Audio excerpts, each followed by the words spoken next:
Bismillahirrohmanirrohim. Assalamualaikum warahmatullahi wabarakatuh. Ahlan wa sahlan di Ataris Channel.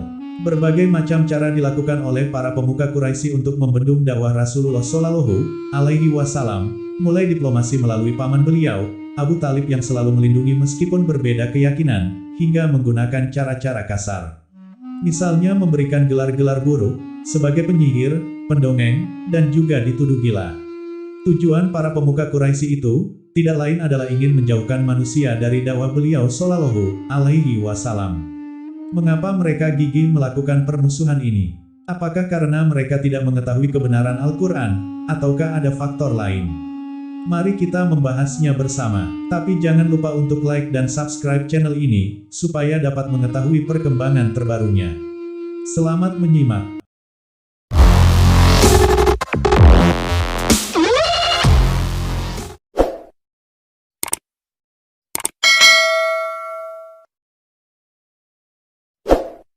Mereka menghambat dakwah dan melontarkan tuduhan dusta.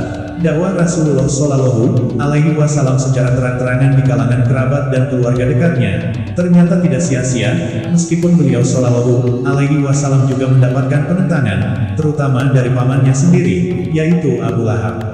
Seiring dengan dakwah jahriyah secara terang-terangan ini, dakwah Rasulullah Shallallahu Alaihi Wasallam terhadap kerabat dekat beliau terus menggema di santero kota Makkah, hingga akhirnya turun firman Allah. Maka sampaikanlah olehmu secara terang-terangan segala apa yang diperintahkan kepadamu, dan berpalinglah dari orang-orang yang musyrik. Al-Hijr 15 ayat 94. Rasulullah Shallallahu Alaihi Wasallam pun segera mengambil langkah untuk menyampaikan kebenaran kepada seluruh penduduk Makkah. Disampaikanlah hakikat Islam, dibantahlah akidah-akidah batil yang sudah mengakar di lubuk hati penduduk Makkah. Beliau mengajak manusia agar mereka meninggalkan penyembahan terhadap berhala dan kepercayaan paganisme. Dari sinilah kaum Quraisy melihat dakwah Rasulullah Shallallahu Alaihi Wasallam ini sangat kuat pengaruhnya. Tak pelak, kaum Quraisy segera bangkit menghadang dakwah tauhid ini. Berbagai macam cara mereka lakukan untuk menghadang dakwah yang bisa mengancam keberadaan mereka, dan yang mereka anggap akan menghancurkan harga diri, ambisi serta kedudukan mereka di tanah haram. Di antara cara dan sarana terpenting yang mereka gunakan untuk menghadang dakwah mulia ini ialah 1. Kaum Quraisy berusaha mempengaruhi Abu Talib agar ia menghentikan dakwah Rasulullah Shallallahu Alaihi Wasallam atau menghentikan perlindungannya terhadap Rasulullah Shallallahu Alaihi Wasallam. Dikisahkan bahwa sejumlah tokoh terkemuka Quraisy mendatangi Abu Talib dan berkata, "Sesungguhnya kemenakanmu telah mencaci maki Tuhan-Tuhan kita, mencela agama kita, menuduh pikiran kita bodoh, dan menganggap nenek moyang kita sesat. Pilihlah oleh engkau, menghentikannya atau engkau biarkan tidak turut campur antara kami dengan dia. Karena engkau dan kami sama-sama mengingkarinya, maka kami cukupkan engkau untuk menghentikannya." Mendengar seruan ini, justru Abu Talib menolaknya dengan lemah lembut. 2. Ketika kaum Quraisy tak berhasil menyurutkan dakwah Rasulullah Shallallahu Alaihi Wasallam, maka mereka pun melakukan ancaman keras kepada Rasulullah Shallallahu Alaihi Wasallam dan Abu Talib. Meski demikian, Rasulullah Shallallahu Alaihi Wasallam tetap berkeras tidak menghentikan dakwahnya. Begitu pula dengan Abu Talib, ia tidak mau melepas perlindungannya kepada Rasulullah Shallallahu Alaihi Wasallam.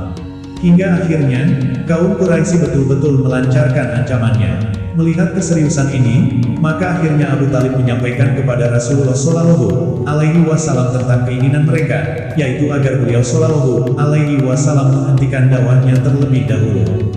Namun permintaan pamannya ini ditolak Rasulullah Shallallahu Alaihi Wasallam. Diriwayatkan Ibnu Ishaq, Al-Bukhari dalam kitab tarikhnya, dan Al-Baihaqi dengan sanad hasan dari hadits Aqil bin Abi Talib, bahwa Abu Talib mengutusnya memanggil Muhammad Shallallahu Alaihi Wasallam. Setelah itu, Abu Talib berkata kepadanya, "Sesungguhnya Bani pamanmu Quraisy mengatakan bahwa engkau telah menyakiti mereka di majelis-majelis dan tempat ibadah mereka. Maka, berhentilah dari menyakiti mereka." Mendengar ungkapan pamannya ini, Rasulullah Shallallahu Alaihi Wasallam pun mendongakkan pandangannya ke langit sambil berkata, "Apakah kalian melihat matahari itu?" Mereka menjawab, "Ya." Beliau Shallallahu Alaihi Wasallam berkata lagi, "Aku tidak mungkin mampu meninggalkan hal itu, dakwah Islam, walaupun kalian dapat mengambil cahaya dari matahari tersebut." Melihat kekokohan kemenakannya, maka Abu Talib pun berkata, "Demi Allah, kemenakanku tidak berdusta, maka kembalilah kalian." Ancaman kekerasan juga menimpa Rasulullah Shallallahu Alaihi Wasallam. Sebagaimana diriwayatkan Imam Ahmad, Al-Bukhari dan At-Tirmidzi dari Ibnu Abbas radhiyallahu anhu. Beliau berkata, Abu Jal pernah berkata, "Seandainya aku melihat Rasulullah Shallallahu Alaihi Wasallam salat di Ka'bah, tentu aku akan mendatanginya hingga menginjak lehernya." Ibnu Abbas berkata, lalu Rasulullah Shallallahu Alaihi Wasallam bersabda, "Seandainya ia berbuat, tentulah para malaikat akan menyiksanya secara terang-terangan." 3. Mereka melontarkan tuduhan batil kepada Rasulullah Shallallahu Alaihi Wasallam dengan tujuan agar manusia menjauhi beliau Shallallahu Alaihi Wasallam. Di antara tuduhan tersebut ialah a. Menuduh beliau Shallallahu Alaihi Wasallam gila, sebagaimana disebutkan firman Allah.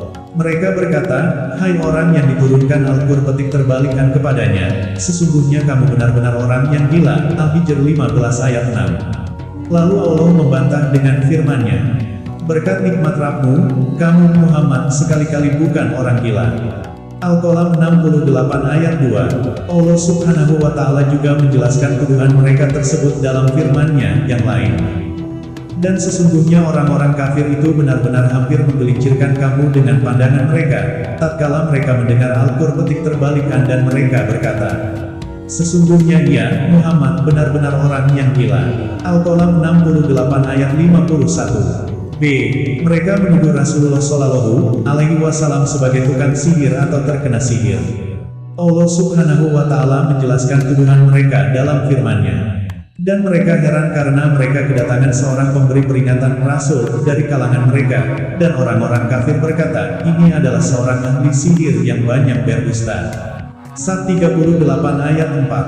Dan firman-Nya, "Dan orang-orang yang zalim itu berkata, kamu sekalian tidak lain hanyalah mengikuti seorang lelaki yang kena sihir." Al-Furqan 25 ayat 8. C. Mereka juga menuduh Rasulullah Shallallahu Alaihi Wasallam berbuat dusta. Tentu saja tuduhan ini sangat tidak beralasan. Allah Subhanahu wa Ta'ala telah membantah tuduhan tersebut dalam firman-Nya. Dan orang-orang kafir berkata, Al-Qur'an petik terbalikan ini tidak lain hanyalah kebohongan yang diada-adakan oleh Muhammad, dan dia dibantu oleh kaum yang lain, maka sesungguhnya mereka telah berbuat suatu kezaliman dan dusta yang besar. Al-Furqan 25 ayat 4. D.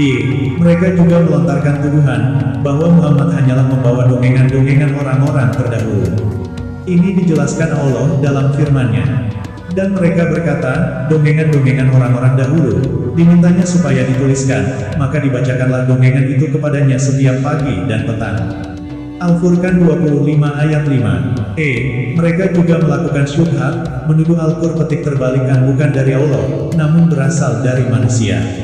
Allah menyebutkan tuduhan mereka dalam firman-Nya. Dan sesungguhnya kami mengetahui bahwa mereka berkata, sesungguhnya Al-Qur'an petik terbalikan itu diajarkan oleh seorang manusia kepadanya Muhammad.